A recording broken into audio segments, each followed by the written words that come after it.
Agree with that? No, I don't agree with that at all. So let me tell you one thing. The reason as to why Raila is so mad on individuals crossing from Azimio Brigade to Kenya Kwanza. Most so Actually, they were not crossing. they visited the head of state, and Raila categorically stated that he doesn't recognize Ruto as the president of the Republic of Kenya.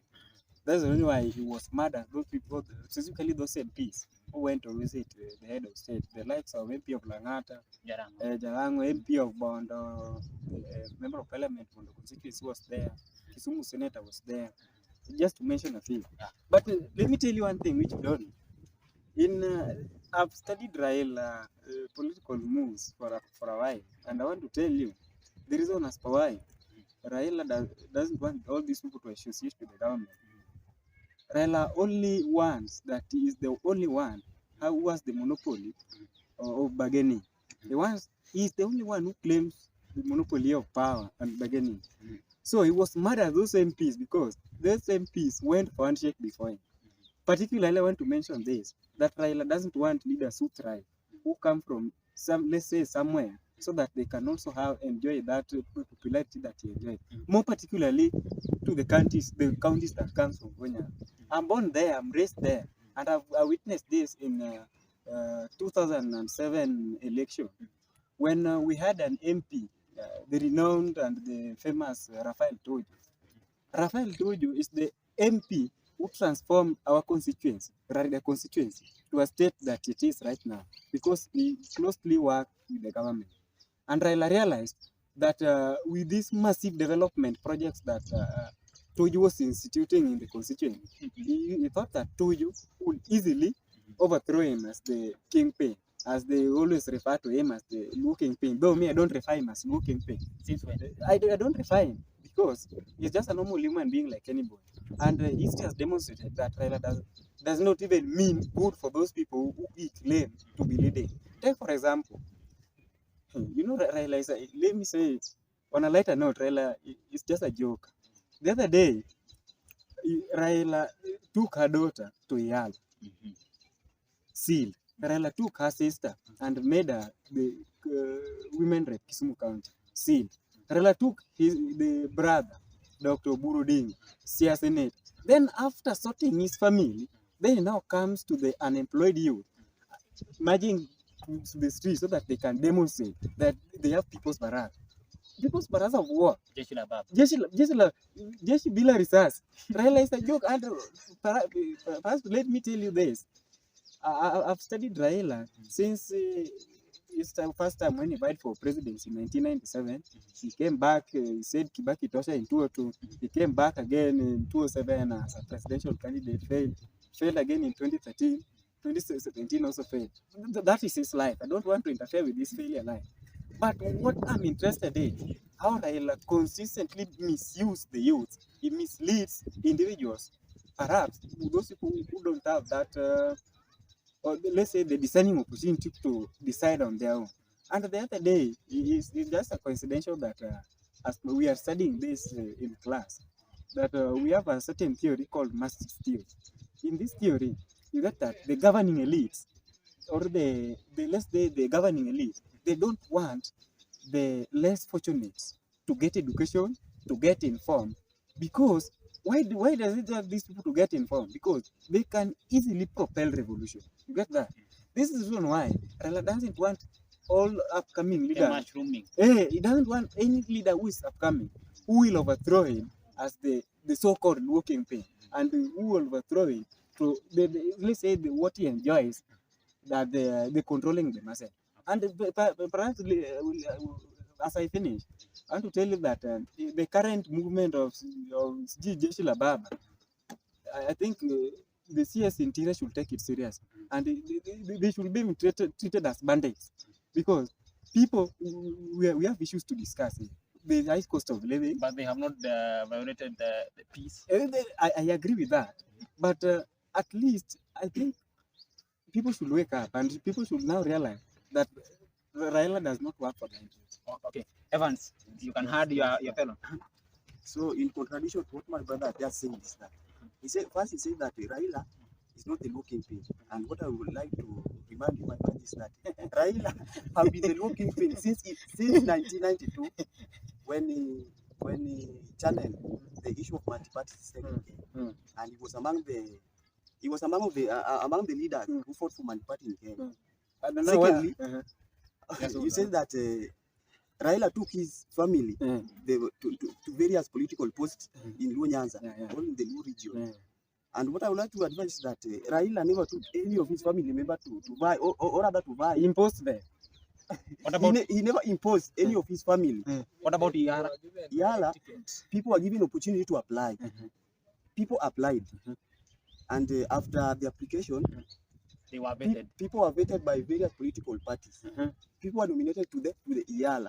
They were never chosen by the individuals. Thirdly, not rather thirdly, but on that point, when it comes to political posts, when it comes to vying of various political posts in Africa, or rather in Kenya, we are in a democratic nation. Even you, let's say after finishing your higher education, you have the right to vie after meeting certain qualifications, which you will meet. So people like Winnie Odinga, people like Oburu Odinga, the same as Kasia County, they were never taken. They went there because they were qualified, and they are Kenyans, and they are the citizens of Kenya who have the right to vie. They had the right to vie, and that's why they vie, and they won the election. Okay, Evans, if I cut you short, do you agree with, in less than a second, do you agree with Shelton that Raila Odinga has no goodwill to the mushrooming politicians from Luo Nyanza? No, Raila has a very good will to the mushrooming politicians from Luo Nyanza. How? Let me tell you, in Kenyan politics, but in short, I mean, most of the politicians play the politics of psychophants. So the MPs from Luo Nyanza, or rather the upcoming politicians from Luo Nyanza, they are not following Raila, the politics of psychophants that I've just said. They are playing their own politics. They are emerging like as younger politicians as we here. So I disagree with my brother Shalom saying that Raila is trying to Raila is trying to block the young politicians from Luo Nyanza from overshining him. They can never overshine Raila because Raila has been the low kingpin. You know, in Africa we play politics of ethnicity, which is a bad true. And Raila supports a very large political base in Kenya, especially in Nyanza. So, young politician, Raila is our mentor. So we have to go to him. But me, he's not my mentor. He's not my mentor. Okay. Raila is our mentor politically. Generally, he's our mentor. But me, he's not my mentor. So I'm saying he's my mentor because the things he have done, the history of Raila in Kenyan politics. That's why I would say Raila is our mentor. He brought about he brought about the multi-party system in Kenya. Okay, so let me respond on that. Let 2010 constitution. Let me okay, shout out on Raila Amolo Odinga. Let's particularly discuss on things that are unfolding day by day. Raila Odinga unveiled Jesela Bamba, and he slammed the IEBC of not being fair and transparent on election. And he said that the Bukati visited. Yeah, and do you